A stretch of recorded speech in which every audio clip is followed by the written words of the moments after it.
Vamos dar continuidade aqui à releitura da obra de Humberto de Campos, Crônicas de Além Túmulo, psicografia de Chico Xavier, como bem sabemos. Então vamos ao quarto capítulo, de título Na Mansão dos Mortos.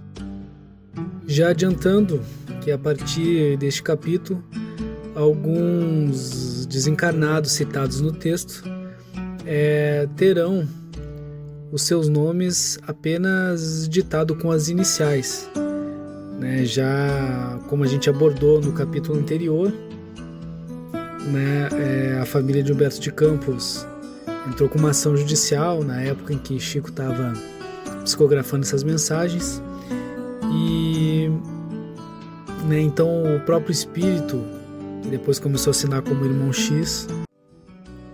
Vamos dar início à leitura. O amigo sabe que os fotógrafos ingleses registraram a presença do Sr. Conan Doyle no enterro de Lady Gaylord? Esta pergunta me foi dirigida pelo Coronel C. da C., que eu conhecera numa das minhas viagens pelo Nordeste. O coronel lia por desfastio as minhas crônicas e em poucos minutos nos tornamos camaradas.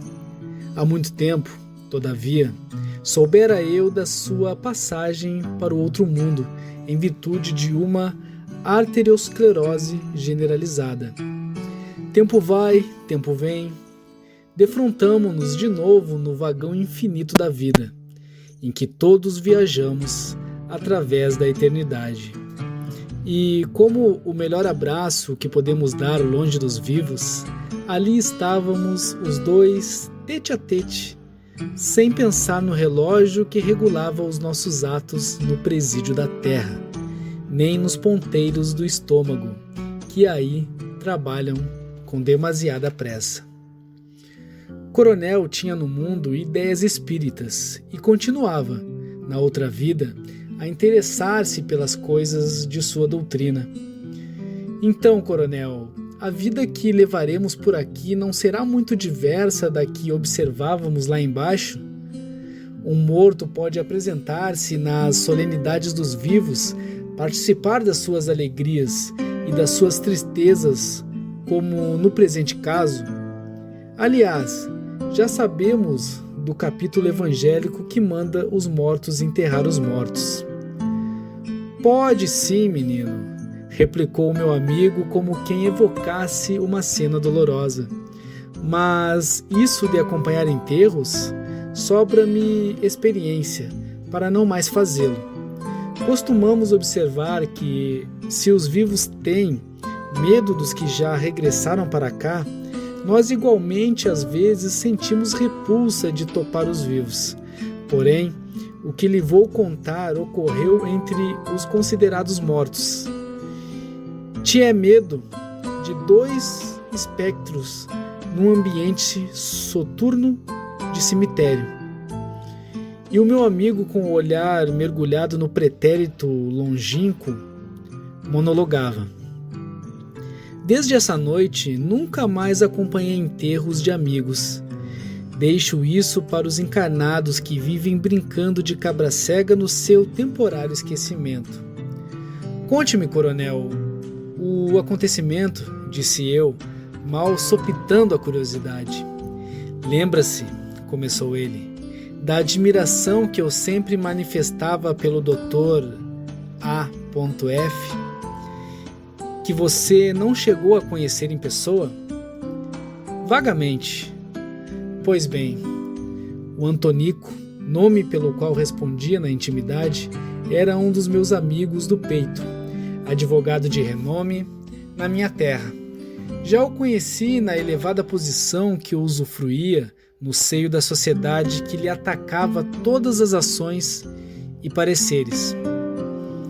Pardavasco, insinuante, era o tipo do mulato brasileiro, simpático, inteligente, captava a confiança de quantos se lhe aproximavam. Era de uma felicidade única. ganhava todas as causas que lhe eram entregues. O crime mais negro apresentava para sua palavra percussiente uma argumentação infalível na defesa. Os réus, absolvidos com a sua colaboração, retiravam-se da sala de sessões da justiça quase canonizados. O Antonico se metera em alguma pendência? O triunfo era dele. Gozava de toda a nossa consideração e estima. Criara sua família com irrepreensível moralidade. Em algumas cerimônias religiosas a que compareci, recordo-me de lá o haver encontrado, como bom católico, em cuja personalidade o nosso vigário via um dos mais prestigiosos dos seus paroquianos. Chefiava iniciativas de caridade, presidia a associação religiosa e primava pela austeridade intransigente dos seus costumes.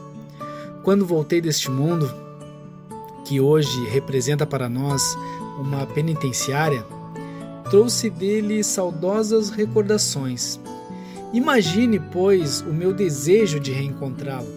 Quando vim a saber, nestas paragens, que ele se achava às portas da morte, obtive permissão para excursionar a terra e fui revê-lo na sua cama de luxo, rodeado de zelos extremos, numa alcova ensombrada de sua confortável residência.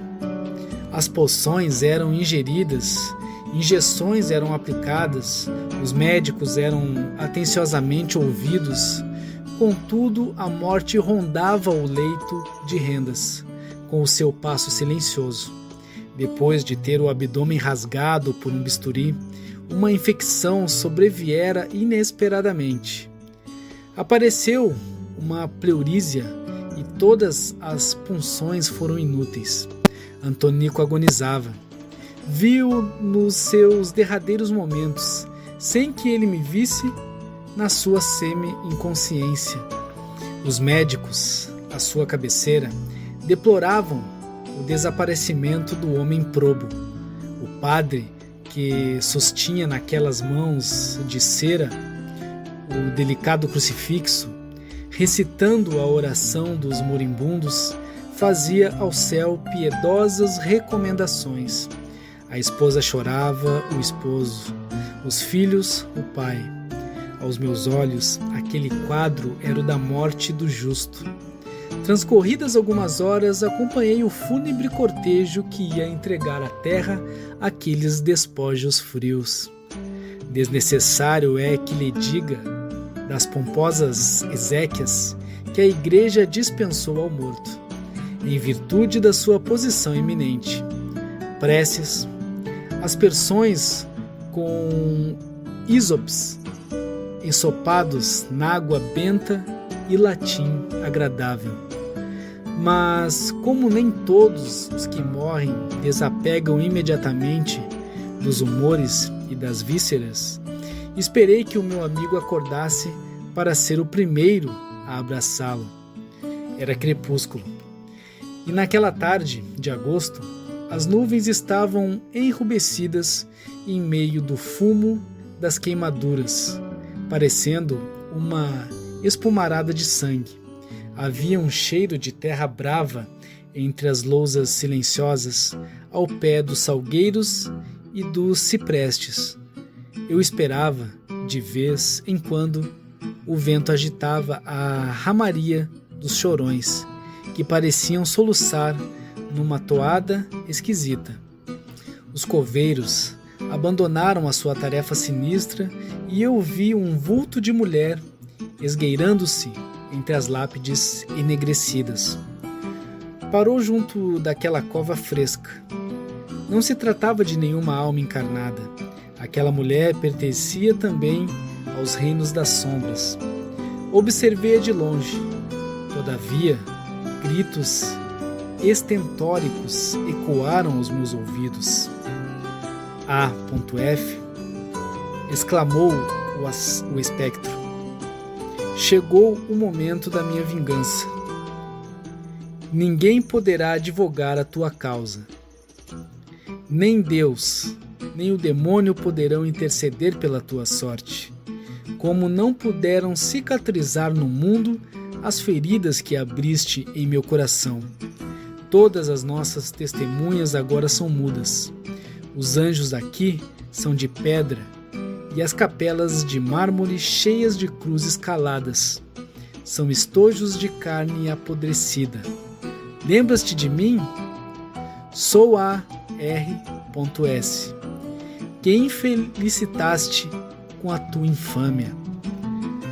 Já não és aquele moreno insinuante que surrupiou a fortuna de meus pais, destruindo-lhes a vida e atirando-me no meretrício abominável. A fortuna que te deu um nome foi edificada no pedestal do crime. Recordas-te das promessas mentirosas que me fizeste? Envergonhada, abandonei a terra que me vira nascer para ganhar o pão no mais horrendo comércio. Corri mundo sem esquecer a tua perversidade e sem conseguir afogar o meu infortúnio na taça dos prazeres. Entretanto, o mundo foi teu, réu de um crime nefando. Foste sacerdote da justiça, eu, a vítima desconhecida. Fui obrigada a sufocar a minha fraqueza nas sentinas sociais, onde os homens pagam o tributo das suas misérias. Tiveste a sociedade, eu os bordéis. O triunfo e a consideração te pertenceram. A mim coube o desprezo e a condenação. Meu lar foi o hospital, donde se escapou o último gemido do meu peito.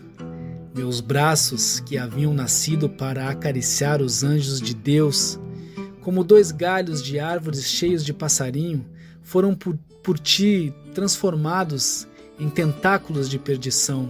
Eu poderia ter possuído um lar, onde as crianças abençoassem os meus carinhos e onde um companheiro laborioso se reconfortasse com o beijo da minha afeição. Venho te condenar, ó desalmado assassino, em nome da justiça eterna que nos rege, acima dos homens. Há mais de um lustro. Espero-te nesta solidão indevassável, onde não poderás comprar a consciência dos juízes. Viveste com o teu conforto, enquanto eu penava com a minha miséria, mas o inferno agora será de nós dois. O coronel fez uma pausa enquanto eu meditava naquela história, disse Humberto de Campos. A mulher chorava, continuou ele, de meter dó. Aproximei-me dela, não sendo notada, porém, minha presença. Olhei a cruz modesta e corcomida que havia sido arrancada poucas horas antes, daqueles 7 palmos de terra, para que ali fosse aberto um novo sepulcro. E não sei se por artes do acaso, nela estava escrito um nome com pregos amarelos, já desfigurados pela ferrugem. R.S. Orai por ela. Por uma coincidência sinistra, reencontravam-se os 2 corpos e as 2 palmas. Procurei fazer tudo pelo Antonico, mas quando atravessei com o olhar a terra que lhe cobria os despojos, figurou-se-me ver um monte de ossos que se moviam, crânio, tíbias, húmero, clavículas, se reuniam sob uma ação misteriosa e vi uma caveira chocalhando os dentes de fúria, ao mesmo tempo em que umas falangetas de aço pareciam apertar o pescoço do cadáver do meu amigo. E ele, coronel, isto é, o espírito, estava presente? Estava, sim, presente e desperto. Lá o deixei, sentindo os horrores daquela sufocação. Mas, e Deus, coronel? Onde estava Deus que não se compadeceu do pecador arrependido? O coronel me olhou, como se estivesse interrogando a si mesmo, e declarou por fim: homem, sei lá. Acredito que Deus tenha criado o mundo, porém acho que a terra ficou mesmo sob a administração